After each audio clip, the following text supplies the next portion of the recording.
بسم اللہ الرحمن الرحیم۔ السلام علیکم۔ نئی ویڈیو میں خوش آمدید۔ ہماری زندگی کو بہت زیادہ آسان اور سہل بنانے میں ایک چیز جس کا بہت زیادہ اہم کردار ہے اس کو کمپیوٹر کے نام سے جانا جاتا ہے۔ ان میں اینالاگ کمپیوٹر بھی شامل ہیں اور ڈیجیٹل کمپیوٹر بھی شامل ہیں۔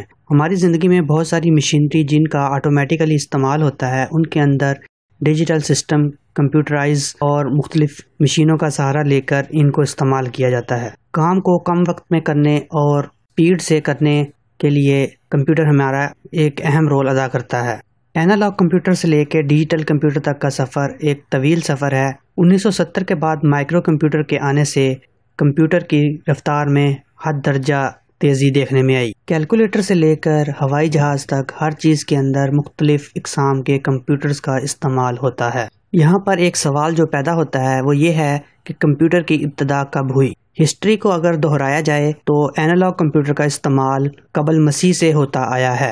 آج کی اس ویڈیو میں ہم ایک ایسے ہی اینالاگ کمپیوٹر کا ذکر کریں گے جس کو اینٹی کتھیرا نام سے جانا جاتا ہے۔ اس کمپیوٹر کو سائنسدانوں نے اب ڈی کوڈ کر کے دوبارہ استعمال کے قابل بنانے کا دعویٰ کیا ہے۔ مکمل معلومات کے لیے ویڈیو کو سکپ کیے بغیر آخر تک ضرور دیکھیے۔ اینٹی کتھیرا میکانزم ایک میکینیکل ڈیوائس پر مشتمل ہے جو کہ قدیم گریک لوگ استعمال کرتے تھے۔ اس کو آج تک کا سب سے قدیم ترین اینالاگ کمپیوٹر تسلیم کیا گیا ہے۔ یہ ہینڈ میڈ یعنی ہاتھ سے استعمال ہونے والا ایک کمپیوٹر تھا۔ اس اینالاگ کمپیوٹر کو مختلف آسٹرونومیکل پوزیشنز معلوم کرنے کے لیے اور مختلف چاند اور سورج گرہن کا وقت سے پہلے معلوم کرنے کے لیے استعمال کیا جاتا تھا۔ اس کے علاوہ اس کمپیوٹر کا استعمال مختلف گیمز کے پیریوڈک سائیکل بنانے کے لیے بھی استعمال کیا جاتا تھا۔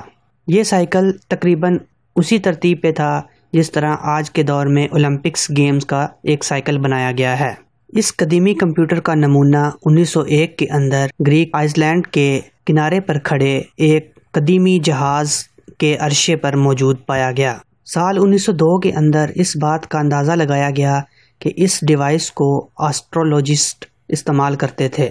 یہ مشین 34 سینٹی میٹر لمبی، 18 سینٹی میٹر چوڑی اور 9 سینٹی میٹر اونچی تھی۔ اس کو ایک ووڈن باکس کے اندر سیو کیا گیا تھا۔ وقت کے گزرنے کے ساتھ ساتھ اس مشین کا بیشتر حصہ ضائع ہو چکا تھا۔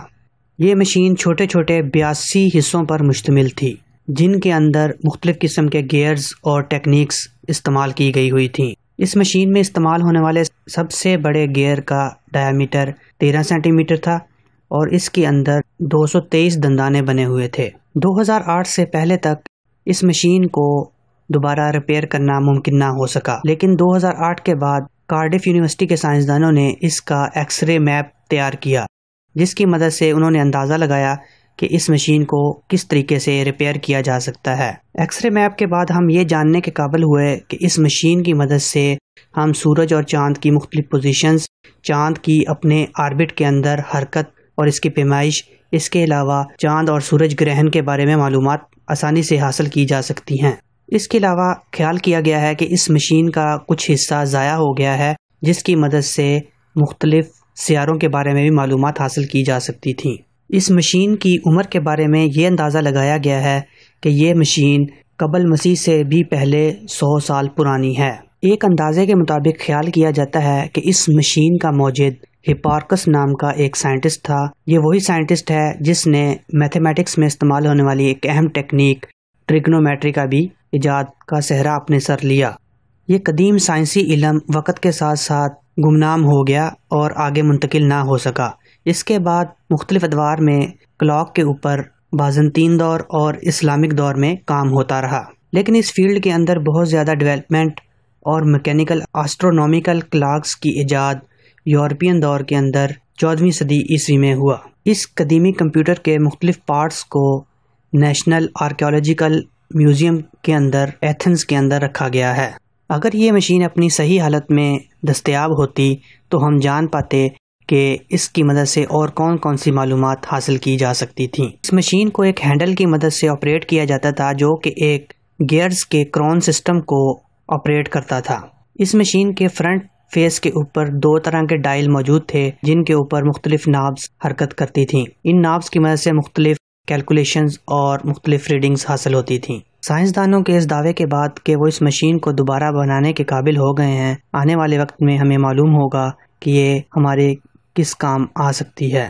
قدیمی کمپیوٹر کی اس نمونے کی طرح نہ جانے اور کتنی طرح کی مختلف مشینیں قدیم دور میں موجود ہوں گی جو کہ زمانہ رفتہ کے ساتھ کہیں معدوم ہو گئیں۔